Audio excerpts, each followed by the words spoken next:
Hello बच्चों, कैसे हो आप सभी। और मैं स्टार्ट कर रही हूँ इस वीडियो के अंदर जो यूनिट नंबर 3 है, पीरियोडिसिटी ऑफ एन एलिमेंट। ठीक है, और ये आपने 10th के अंदर भी पढ़ा हुआ है, लेकिन 10th के अंदर आपने थोड़ा सा देखा था। अब थोड़ा ब्रीफली डिस्कस करेंगे। ठीक है, अब देखो बच्चों, यहाँ पर जो 3rd यूनिट है आपकी, उसमें भी सिलेबस रिड्यूस हुआ है। वो कौन सा सिलेबस रिड्यूस हुआ है आप सभी को पता भी होगा।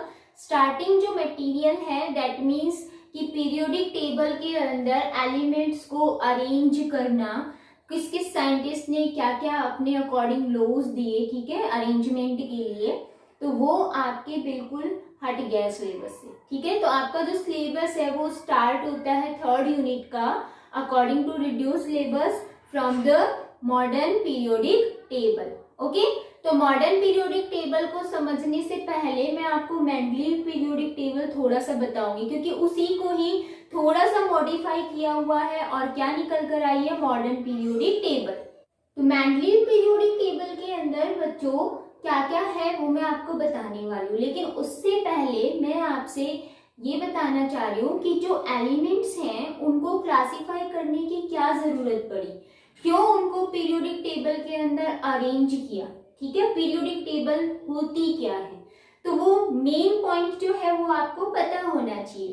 तो बच्चों देखो, जो एलिमेंट्स हैं हमारे एनवायरनमेंट के अंदर वो कितने हैं, 118। ठीक है, 118 है, बट 119 भी डिस्कवर्ड हो रहा है।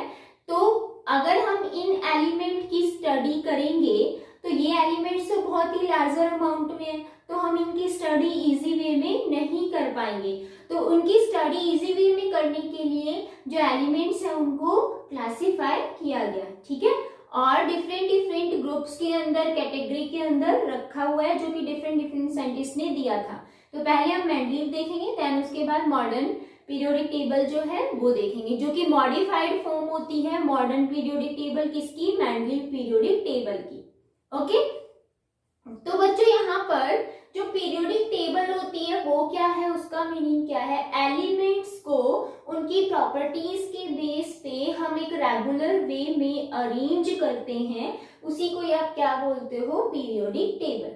ठीक है, तो जो मेंडलीव पीरियोडिक टेबल है, इसने मेंडलीव साइंटिस्ट ने पीरियोडिक टेबल के अंदर एलिमेंट्स को किस बेस पे अरेंज किया है वो आपको देखना है। ठीक है, तो देखो, सबसे फर्स्ट तो पॉइंट ये आता है, on the basis of atomic mass. Atomic mass के बेस पे, या हम ये कह सकते हैं on the increasing order of atomic mass. ठीक है, एटॉमिक मास के इंक्रीजिंग ऑर्डर में एलिमेंट्स को पीरियोडिक टेबल के अंदर अरेंज किया है। ये आपके सिलेबस में नहीं है, सिर्फ मैं समझाने के लिए बता रही हूँ। ठीक है, नेक्स्ट जो पॉइंट है वो क्या आता है, ये जितने भी एलिमेंट्स थे इनकी रिएक्टिविटी देखी, कौन सी, केमिकल रिएक्टिविटी, ऑक्सीजन और हाइड्रोजन के साथ। इसका मतलब हम ये कह सकते हैं on the basis of oxides, अगर ऑक्सीजन के साथ रिएक्ट करेंगे तो ऑक्साइड्स बनाएंगे, एंड वाटर के साथ रिएक्ट करेंगे तो क्या बनाएंगे, हाइड्रोक्साइड्स। तो ऑक्साइड्स और हाइड्रोक्साइड्स के बेस पे भी एलिमेंट्स को अरेंज किया, कैटेगराइज किया in the periodic table, Mendel की जो पीरियोडिक टेबल थी उसके अंदर।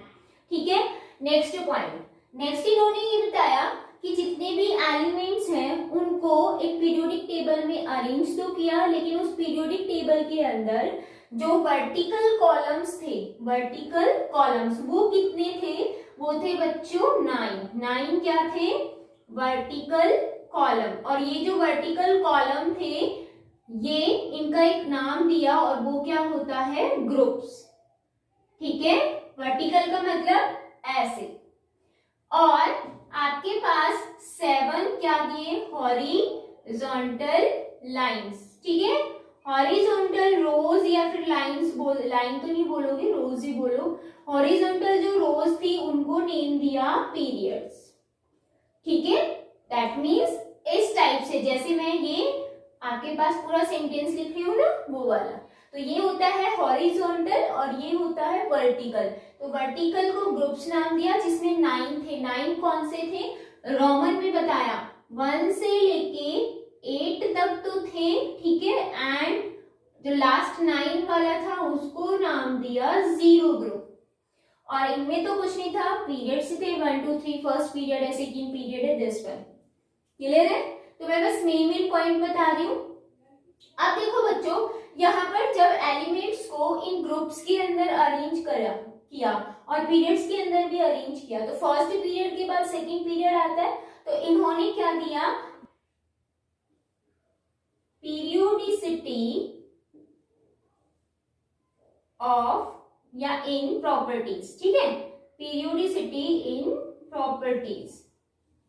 ये क्या होती है पीरियोडिसिटी इन प्रॉपर्टीज? जब आप किसी भी हॉरिजॉन्टल रोज के अंदर एलिमेंट्स अरेंज कर रहे हो, देखो यहाँ पर ग्रुप कितने हैं, 9 ग्रुप है, लेकिन यहाँ पर 8 ग्रुप के अंदर ये एलिमेंट अरेंज किए, 0 को खाली छोड़ दिया था। तो यानी कि 1 से लेके और 1 से 8 तक एलिमेंट गए, देन उसके बाद 9 जो आता है उसकी जो प्रॉपर्टी होती है 1 वाले की क्या होती है, सेम होती है, तो उसी को हम क्या बोलते हैं, पीरियोडिसिटी। ठीक है, तो हम ये कह सकते हैं क्या, repetition of properties at a regular interval. ठीक है, रेगुलर इंटरवल के बाद अगर प्रॉपर्टी रिपीट हो रही है तो उसी को हम क्या बोलते हैं, पीरियोडिसिटी, जो कि किसने बताई, मेंडलीव ने। ठीक है, तो ये इन्होंने छोटे छोटे कॉन्सेप्ट दिए थे। क्या क्या दिए थे, एक और चीज आती है, इन्होंने क्या किया कि जिनकी भी प्रॉपर्टी सेम थी उनको एक ही ग्रुप के अंदर रखा, यानी कि एक ग्रुप के अंदर 2 या 2 से ज्यादा एलिमेंट्स को अरेंज भी किया था। ठीक है, वो मैं पूरी पीरियोडिक टेबल मॉडल मेंडलीव वाली बना के नहीं दिखाऊंगी क्योंकि वो आपके सिलेबस में है नहीं, तो हमें टाइम वेस्ट करना नहीं, बट मेन पॉइंट्स क्या है वो भी देखना है।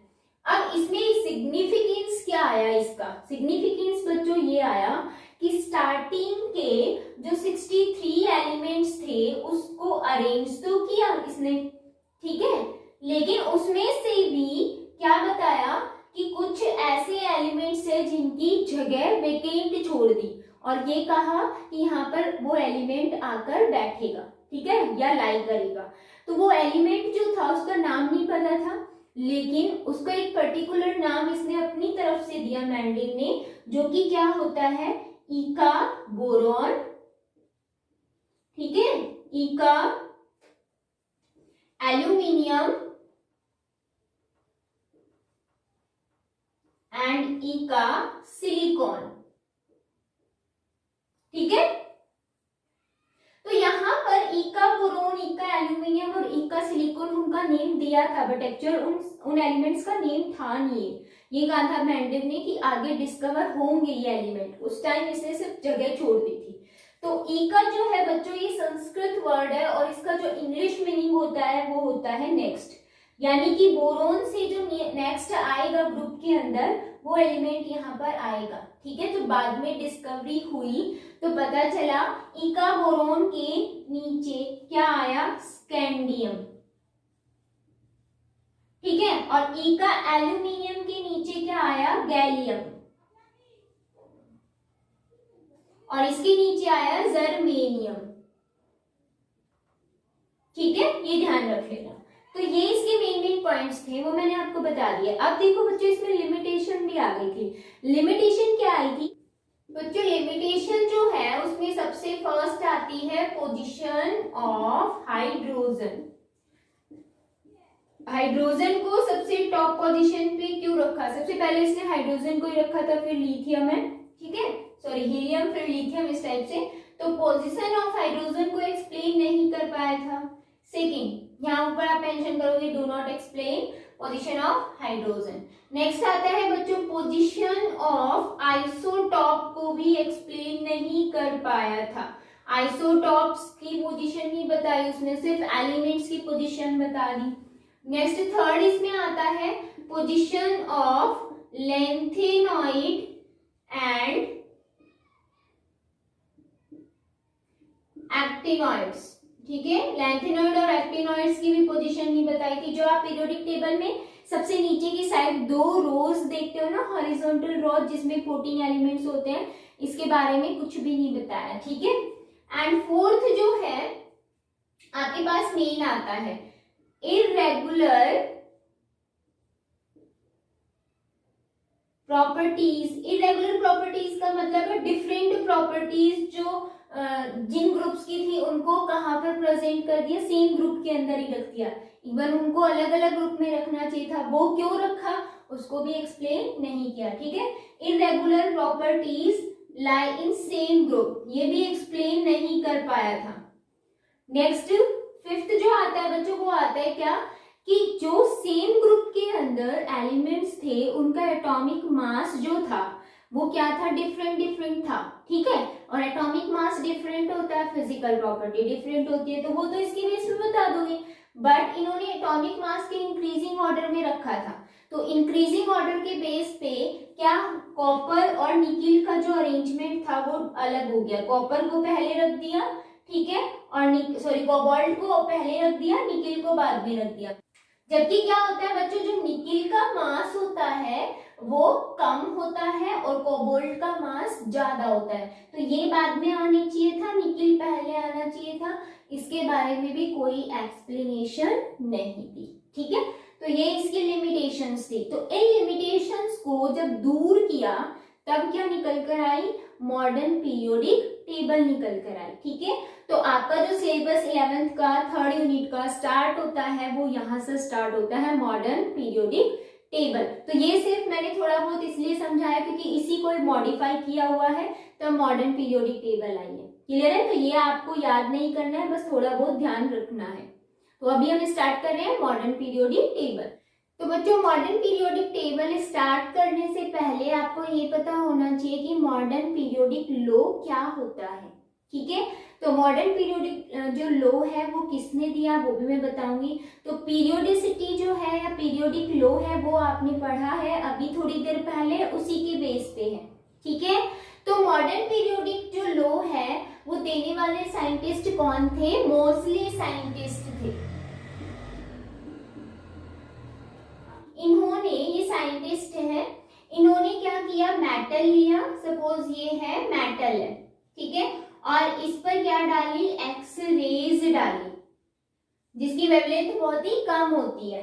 एक्स रेज डालने के बाद क्या किया, इन्होंने एक इक्वेशन दी। वो क्या दी कि जो ये एक्स रेज है उसकी जो फ्रिक्वेंसी होती है वो किस पर डिपेंड करती है, इसके एटॉमिक नंबर पर। मतलब जो आपके पास मेटल है उसके एटॉमिक नंबर पर डिपेंड करती है। और जब एक्स रेज डाली जाती है तो हम जब एनालाइज करते हैं, डिटेक्टर जो होता है वो डिफरेंट डिफरेंट लाइंस देता है। वो लाइंस किसकी होती है, एक्चुअल में जो एक्स रेज होती है वो क्या हो रही है, इस मेटल से टकरा के कुछ एब्जॉर्ब हो जाएगी, कुछ इमिट हो जाएगी, ठीक है, रिफ्लेक्ट हो जाएगी, उसकी वजह से डिफरेंट डिफरेंट लाइंस आती हैं। ठीक है, तो यहाँ पर इन्होंने ये देखा कि जो इसकी फ्रीक्वेंसी है उसका जो स्क्वायर होता है, root square of the frequency of X rays is directly proportional to the atomic number.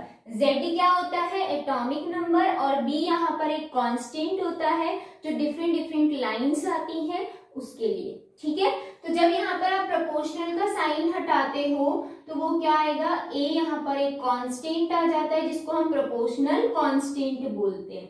तो जब ये इक्वेशन आई तब इन्होंने ये बताया कि जो पीरियोडिक टेबल है उसमें एलिमेंट्स को अरेंज करने का जो बेस्ट तरीका है वो क्या है, एटॉमिक नंबर। यानी कि एटॉमिक नंबर के इंक्रीजिंग ऑर्डर में हमें एलिमेंट्स को अरेंज करना चाहिए। ठीक है, इन्होंने ये बताया।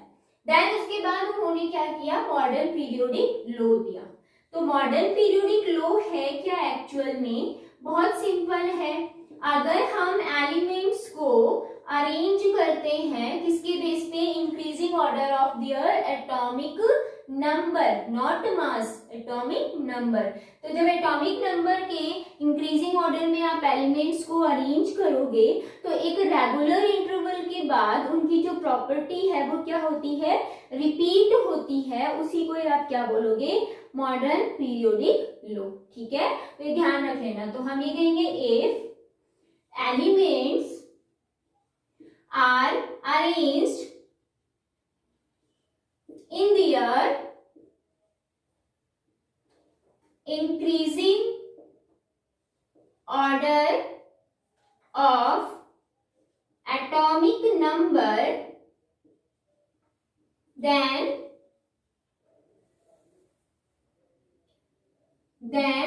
properties are repeat after a regular interval.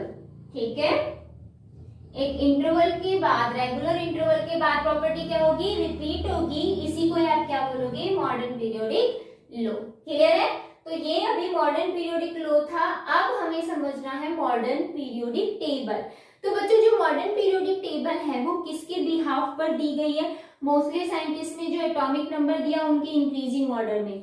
और आपको पता है कि एटॉमिक जो नंबर होता है वो हमें क्या क्या बताता है, नंबर ऑफ इलेक्ट्रॉन्स को भी बताता है और नंबर ऑफ प्रोटॉन्स को भी बताता है। तो एटम के स्ट्रक्चर के बारे में जो साइंटिस्ट थे जिन्होंने एक्सप्लेन किया कंप्लीटली, वो कौन से थे, नील्स बोहर। तो उनके नेम के बेस पे ही ये जो टेबल है वो हम देते हैं बोहर टेबल, या हम ये कह सकते हैं मॉडर्न पीरियोडिक टेबल जो दी थी एक्चुअल में जो आप पढ़ते हो वो किसने दी है, बोहर साइंटिस्ट ने। ठीक है, नील्स बोहर ने। बट उनको सजेशन एटॉमिक नंबर का किसने दिया था, मोस्ले साइंटिस्ट ने।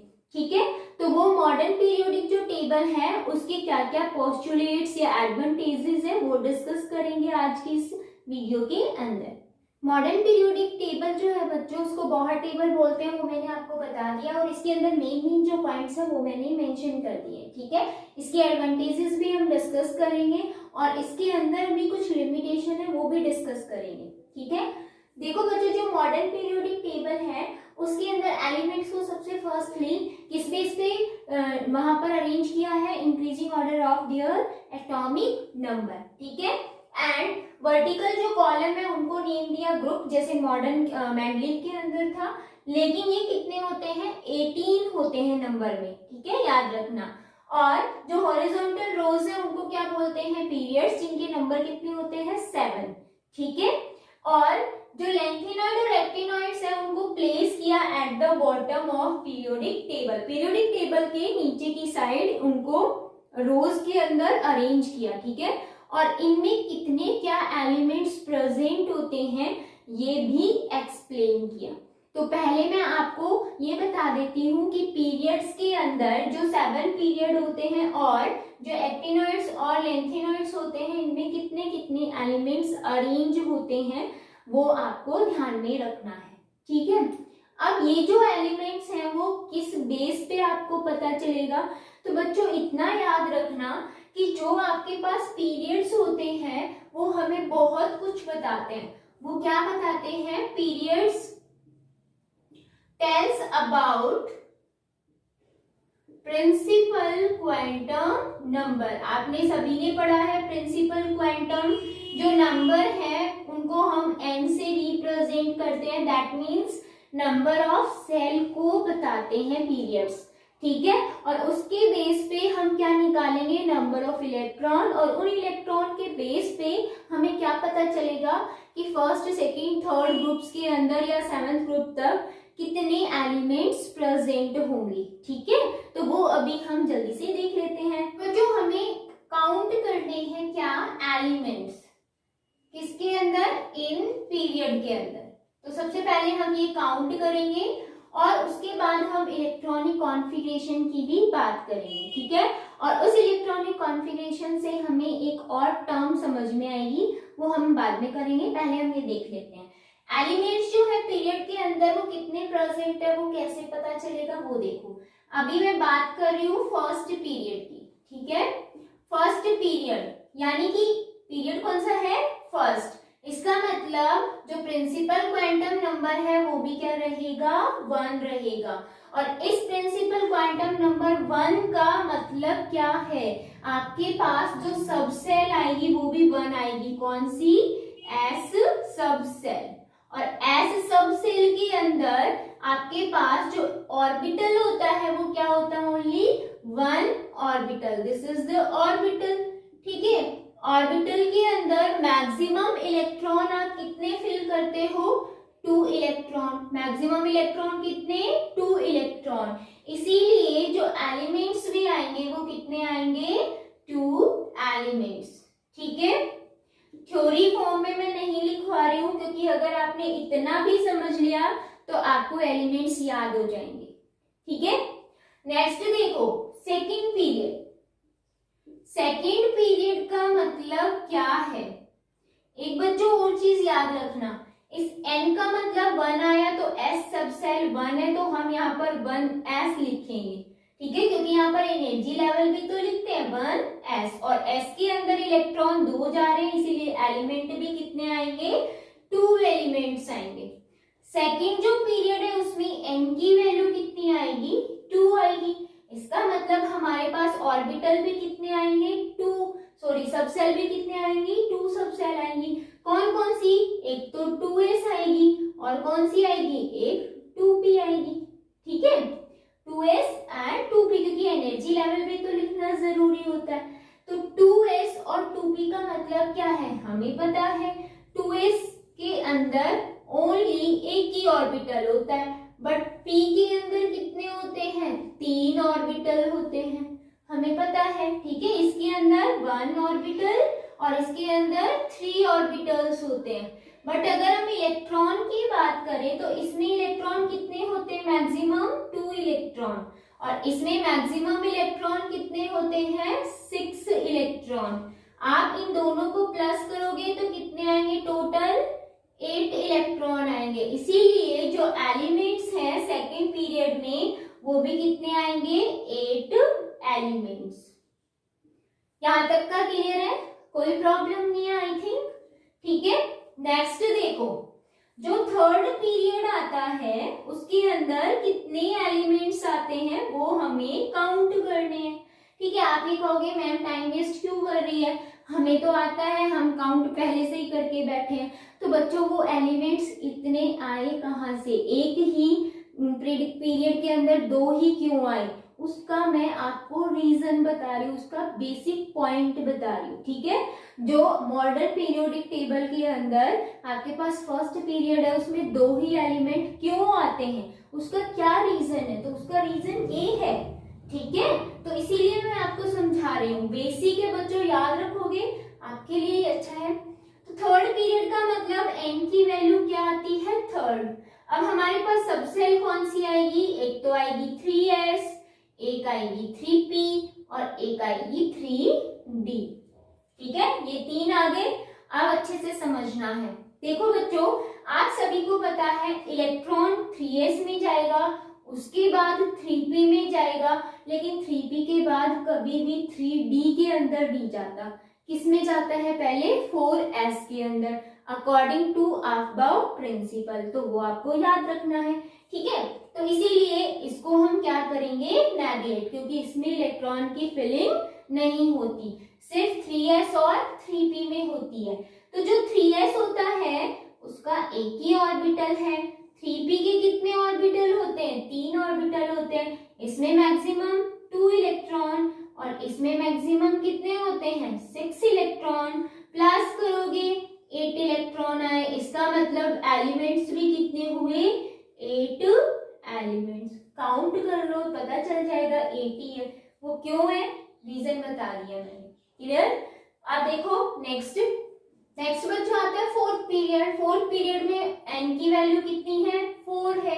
मैंने आपको पहले ही बताया पीरियड किसको बताता है, प्रिंसिपल क्वांटम नंबर को, दैट मीन्स n को। ठीक है, इस n का मतलब 4 है, तो हमारे पास 4 ही सब सेल होंगी। कौन कौन सी होगी, 4s, 4p, 4d, 4f।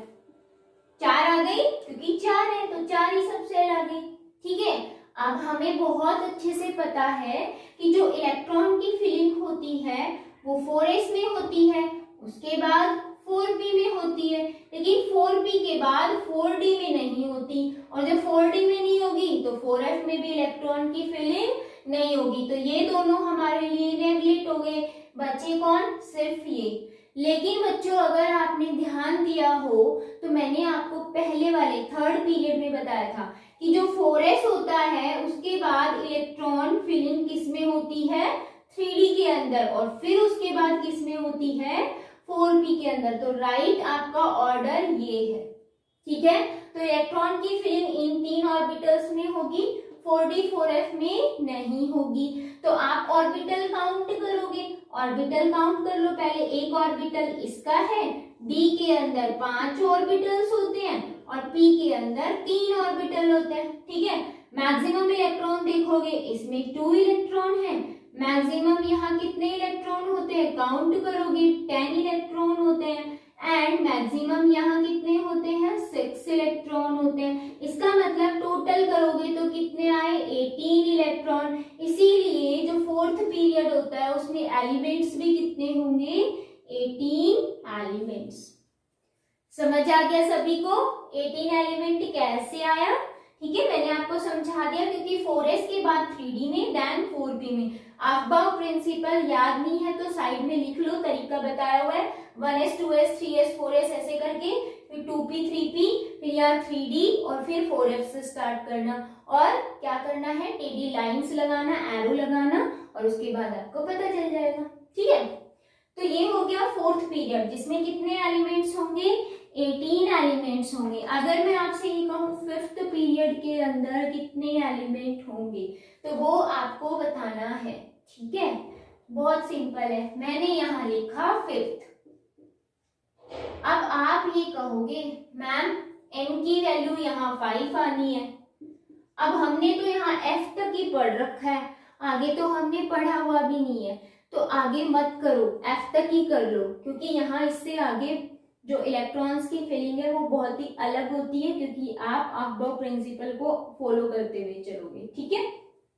तो देखो यहाँ पर 5 ऑर्बिटल आए, तो 5 ऑर्बिटल कौन कौन से आने चाहिए, देखो 5s आना चाहिए, ठीक है, 5p आना चाहिए, 5d आना चाहिए, 5f आना चाहिए, 5g आना चाहिए। f के बाद g आता है, ठीक है, लेकिन हमने कभी देखा नहीं, क्योंकि इलेक्ट्रॉन की फिलिंग सिर्फ यहीं तक होती है। अब क्या करोगे, हमें पता है 5s में इलेक्ट्रॉन की फिलिंग होगी, ठीक है। 5s के बाद बच्चों 4d में इलेक्ट्रॉन जाते हैं, सेम है जैसे 3s के बाद 4s के बाद किस में जा रहे थे, 3d के अंदर, वैसे ही 5s के बाद किस में जाएंगे, 4d के अंदर, सिंपल है। देन उसके बाद किस में जाते हैं, 5p के अंदर, तो आप यहाँ पर 5p लिख दोगे। अब बच्चों 5p के बाद 5d में भी नहीं जाएंगे, इसमें भी नहीं जाएंगे, इसमें भी नहीं जाएंगे इलेक्ट्रॉन, तो क्या आपको पता है 5p के बाद 6s आ जाता है, ठीक है। तो वो 6th पीरियड से शुरू होगा, हम तो 5th पीरियड की बात कर रहे हैं, तो सिर्फ यही काउंट करने हैं। और ये काउंट करोगे तो s के अंदर एक ही ऑर्बिटल है, d के अंदर कितने ऑर्बिटल है, 5 ऑर्बिटल से बना दो, और p के अंदर कितने ऑर्बिटल है, 3 ऑर्बिटल है। इलेक्ट्रॉन टोटल 2, यहाँ पर इसके अंदर टोटल इलेक्ट्रॉन कितने होते हैं, 10 होते हैं, और इसके अंदर टोटल इलेक्ट्रॉन कितने होते हैं, 6 होते हैं। ये सभी को पता है आई थिंक, है ना। टोटल करोगे कितने आए, 18 इलेक्ट्रॉन। इसका मतलब एलिमेंट्स भी कितने आए, 18 एलिमेंट्स। क्लियर है। तो 5th के अंदर भी कितने एलिमेंट्स होते हैं, 18 एलिमेंट्स। अब आपको कुछ ध्यान में आ रहा होगा थोड़ा थोड़ा, वो क्या, मैजिकल नंबर्स मैंने बताए थे जब एस ब्लॉक एलिमेंट पढ़ाया था, तो मैजिकल नंबर्स क्या थे, सबसे पहले 2, फिर 8, फिर 8, फिर 18, फिर 18, फिर 32, यही था ना। तो देखो 18 ही एलिमेंट सारे, पहले हम डिस्कस कर चुके 2, 8, 8, 18, अगेन 18। अब उसके बाद और देख लेते हैं कितने एलिमेंट्स होंगे, ठीक है। तो ये 5th कंप्लीट हो गया है। 6th देखो, 6th पीरियड के अंदर बच्चों जो n की वैल्यू होगी वो होगी 6, ठीक है। और आपको पता है इसका मतलब क्या है, वो मैं लाइन लिखूंगी, उसका कोई मतलब नहीं है, फिर से वही चीज है। अब देखो 6s से स्टार्ट होगा ना, सबसे पहले 6s, अफबाउ प्रिंसिपल याद रखना है, मेरे साथ साथ देखना भी है। 6s के बाद जो इलेक्ट्रॉन की फिलिंग होगी वो किस में होगी, बहुत अच्छे से पता है। 6s के बाद 4f, देन उसके बाद 5d, देन उसके बाद क्या आता है 6p आता है। ठीक है, याद है ना अच्छे से आपको प्रिंसिपल। अब इनके अंदर ही जाएगा 6p के बाद क्या आएगा 6d इसके अकॉर्डिंग तो, लेकिन d के अंदर तो इलेक्ट्रॉन जाएगा नहीं, 6p के बाद 7s में चला जाता है। ठीक है, तो सिर्फ आपको यही काउंट करना है क्योंकि 6 और ये 6, तो 6 पीरियड है हमारे पास। तो s के अंदर बच्चों एक ही ऑर्बिटल होता है जिसमें 2 इलेक्ट्रॉन्स जाते हैं। f के अंदर 7 ऑर्बिटल्स होते हैं, 1 2 3 4 5 6 एंड 7, और मैक्सिमम इलेक्ट्रॉन कितने होंगे 14 इलेक्ट्रॉन होंगे।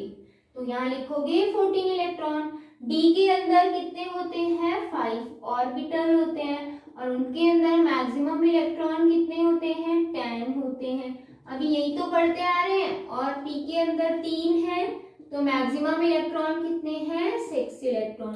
अब आप इन सभी को प्लस करोगे, ठीक है, तो आपके पास जो आंसर आएगा वो कितना आएगा, देखो प्लस करो, 14 प्लस 10 24, 24 प्लस 6 30 प्लस 2 32, है ना, 32 इलेक्ट्रॉन्स आए हैं। तो एलिमेंट्स कितने होने चाहिए 32, बट ऐसा नहीं होता। अब ये क्या प्रॉब्लम आ गई बीच में, ठीक है, अब ये प्रॉब्लम आई बच्चों की जो 6th पीरियड होता है उसमें लैंथेनम जो होता है उसके बाद के जो 14 एलिमेंट्स है उनमें जो इलेक्ट्रॉन है f ऑर्बिटल में जाने की वजह से वो क्या काउंट होते हैं 4f, जो f ब्लॉक एलिमेंट है उसके अंदर काउंट होते हैं। ठीक है, जिनको हम क्या बोलेंगे लैंथेनॉइड्स। तो लैंथेनॉइड्स के 14 जो एलिमेंट्स हैं, इलेक्ट्रॉनिक एलिमेंट, ठीक है, 14 एलिमेंट, जब तक F पूरा नहीं भरेगा उसके बाद D में जाएगा और फिर उसके बाद P में जाना शुरू होता है। ठीक है, तो यहाँ पर 4F के अंदर इलेक्ट्रॉन जाने की वजह से वो F ब्लॉक एलिमेंट के अंदर आता है और जिसको हम लैंथेनॉइड बोलेंगे। क्यों, क्योंकि लैंथेनम के बाद के 14 एलिमेंट्स होते हैं वो। तो यहाँ पर 32 में से बच्चों आपको 14 माइनस करना है तो आपके पास कितने आ जाएंगे 18 एलिमेंट्स। इसीलिए जो आपके पास 6th पीरियड होता है उसमें 18 एलिमेंट्स दिखेंगे, लेकिन एक्चुअल में उसके 32 एलिमेंट्स है जो कि इनर ऑर्बिटल्स में से निकाल के लैंथेनॉइड्स को अलग किया जाता है। ठीक है, क्लियर है ये चीज, कंफ्यूज मत होना। अब बच्चों यहाँ पर जो 7th पीरियड आता है उसका भी वही सेम चीज रहेगा। क्या, देखो 7th पीरियड जो रहेगा आपके पास उसमें n की वैल्यू क्या रहेगी 7 रहेगी। तो जो इलेक्ट्रॉन है सबसे पहले किस में जाएगा 7s के अंदर जाएगा, देन 7s के बाद किस में जाएगा 5f के अंदर, फिर 6d के अंदर, फिर 7p के अंदर। तो वही आ गया बच्चों, देखो s f d p, जैसे इसमें है इलेक्ट्रॉन की फिल्म कंप्लीट ऐसे ही होगी, 32 इलेक्ट्रॉन निकल के आएंगे, 32 एलिमेंट्स ही आएंगे, बट इसमें भी 32 नहीं होते, कितने होते हैं 18 ही होते हैं। ठीक है, तो यहाँ पर क्यों, इसका क्या रीजन है, सेम एज इट इज। इसमें लैंथेनम के बाद के 14 एलिमेंट्स लैंथेनॉइड्स होते हैं, इसमें क्या होगा एक्टिनम के बाद के जो 14 एलिमेंट्स होते हैं उनको नेम दिया जाता है एक्टिनॉइड्स, और वो पीरियोडिक टेबल के नीचे बॉटम में होते हैं। ठीक है, इसीलिए वो 32 में से आप 14 फिर माइनस करोगे 18 एलिमेंट ही आपको दिखेंगे। क्लियर, तो ये मैंने आपको ओवरऑल बता दिया है कि पीरियड्स के अंदर जो एलिमेंट्स होते हैं उन वो कितने प्रेजेंट होते हैं। क्लियर, अगर हम इनके इलेक्ट्रॉनिक कॉन्फ़िगरेशन की बात करें तो बच्चों इनमें जो इलेक्ट्रॉनिक कॉन्फ़िगरेशन है वो s ऑर्बिटल से शुरू होता है और p ऑर्बिटल कंप्लीटली फिलअप होता है। इसका मतलब जो मैं ये इलेक्ट्रॉन्स भरते हुए आपको दिखा रही हूँ ना, वही क्या है इसका इलेक्ट्रॉनिक कॉन्फ़िगरेशन। ठीक है, मैंने साथ साथ आपको बता दिया है। अब बात आती है ग्रुप्स के अंदर। ग्रुप्स के अंदर एलिमेंट्स कितने होंगे, तो आपको पता है पीरियड 7 है तो एलिमेंट्स भी उतने ही आने चाहिए, बट बच्चों ग्रुप्स जो है वो कंप्लीटली स्टार्टिंग से नहीं है, आपने देखा भी होगा, है ना। तो उसके बेसिस पर हर ग्रुप ग्रुप में एलिमेंट्स भी क्या होते हैं, अलग अलग होते हैं। लेकिन अगर उनके इलेक्ट्रॉनिक कॉन्फ़िगरेशन की बात करते हैं हम, तो इलेक्ट्रॉनिक कॉन्फ़िगरेशन जो जनरल होता है वो बहुत ही सिंपल है। फर्स्ट ग्रुप है तो उसका NS1 होगा, सेकेंड ग्रुप है तो उसका NS2 होगा, ठीक है। 3 to 10 का आप काउंट नहीं करोगे, देन उसके बाद जो इलेक्ट्रॉनिक कॉन्फ़िगरेशन आता है वो अलग होगा। तो मैं जब आपको पूरी पीरियोडिक टेबल क्लासिफाई करके ब्लॉक्स के अंदर बताऊंगी, तब उसमें जनरल इलेक्ट्रॉनिक कॉन्फ़िगरेशन भी हम पढ़ेंगे, ग्रुप्स के लिए भी, ठीक है। तो ये जो था ओवरऑल वो हमने देख लिया है। अब बच्चों एक चीज आती है, और वो क्या आती है, वो आता है कि जो पीरियोडिसिटी हमें देखने को मिल रही है, मतलब एक रेगुलर इंटरवल के बाद में हमें क्या देखने को मिल रहा है कि जो प्रॉपर्टी है वो क्या हो रही है, रिपीट हो रही है। तो वो भी क्यों हो रही है, उसका भी तो रीजन पता होना चाहिए। तो वो भी रीजन क्या है, इलेक्ट्रॉनिक कॉन्फ़िगरेशन, जो कि हम ग्रुप्स में पढ़ेंगे, ठीक है। उससे हमें ये पता चल जाएगा कि आपके पास पीरियोडिसिटी क्यों रिपीट हो रही है। तो ये वाला पॉइंट भी हम उसके अंदर ही डिस्कस करने वाले हैं। तो आज की वीडियो में इतना ही।